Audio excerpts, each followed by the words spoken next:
A uma temperatura elevada, 10 mol de PCl5 foram adicionados a um recipiente que imediatamente foi fechado e mantido em temperatura constante. Observou-se então que o PCl5 se decompôs, transformando-se em PCl3 e Cl2. A quantidade de matéria de PCl5 em mol variou com o tempo até o sistema alcançar o equilíbrio, como mostrado nesse quadro. Considerando-se essas informações, é correto afirmar que, então, uma questão de constante de equilíbrio, né, de cálculo de equilíbrio da UFMG, muito legal essa questão, tá? A gente vai aplicar um monte de conceitos aqui de cinética, de estequiometria e, obviamente, o de equilíbrio também. Então, ele me disse que inicialmente tinha 10 mols de PCl5 e com o passar do tempo, já que o PCl5 é um reagente, ele foi se transformando em PCl3 e Cl2, a concentração ou a quantidade dele foi caindo. Perceba que em T2 caiu para 6 mols, em T3 caiu para 4 e em T4 se manteve em 4. Então a gente pode afirmar que a partir de T3 esse sistema atingiu o equilíbrio químico. Por que a gente pode afirmar isso?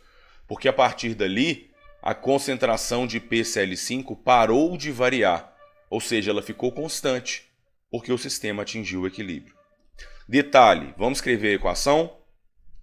Ele contou que o PCl5 foi sofrendo, reação, se transformando em PCl3 e Cl2. Detalhe, essa equação já está balanceada, então eu vou afirmar que a estequiometria dela é 1 mol de PCl5, que se decompõe em 1 mol de PCl3 e 1 mol de PCl2. Então, olha só, eu vou colocar esses instantes, aqui embaixo da estequiometria que a gente montou. E aí você vai entender o que está acontecendo. Olha, no instante, vou colocar ali que em T1 a gente tinha 10 mols do PCl5. E 0 de PCl3 e 0 de Cl2. Por quê? Porque no início da reação a gente ainda não tem produto. Ótimo. Aí, lá naquele instante T2, a quantidade de PCl5 caiu para 6 mol. E aí, se a quantidade dele caiu para 6 mol, será que eu posso falar que eu consumi 4 mols do PCl5? Tinha 10, caiu para 6, agora quer dizer que eu consumi 4. E pela estequiometria da reação, se ela é toda de 1 para 1 para 1, quando eu consumo 1 mol de PCl5, eu formo 1 de PCl3 e 1 de Cl2.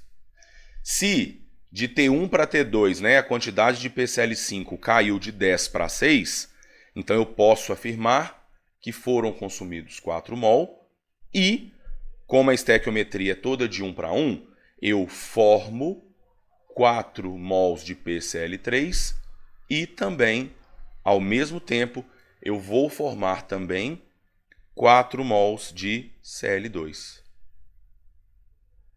Como no início não tinha, então eu vou afirmar, olha, agora em T2 a gente tem 4 mols de PCl3 e 4 mols de Cl2 que foram produzidos, certo?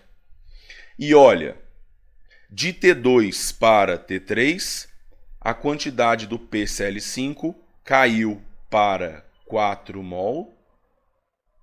Isso quer dizer que, se em T2 tinha 6, agora em T3 tem 4, então eu posso afirmar que nessa próxima variação aqui foi consumido 2 mols do PCl5. E como a estequiometria é toda de 1 para 1, nesse mesmo intervalo de tempo, eu tenho que produzir mais 2 mols do PCl3 e mais 2 mols de Cl2. E se em T2 a gente tinha 4 mols do PCl3 e do Cl2, e agora a gente produziu mais 2, eu vou ter 6 mols do PCl3 e 6 mols de Cl2. Então são as quantidades quando esse nosso sistema aí atingir o equilíbrio. Tá, mas aí vamos ver então as afirmativas. Eu estou fazendo esse quadro aqui sem nem ter lido o que ele está pedindo. E ele está querendo uma afirmativa correta. Letra A. Em qualquer instante após T1, a pressão do sistema é maior que em T1. Então, olha, a reação se passa dentro de um sistema fechado, com volume constante. E vamos entender o que ele quis dizer com isso? Perceba que no instante inicial da reação, a gente tinha apenas 10 mols de substâncias no estado gasoso, que era só o reagente.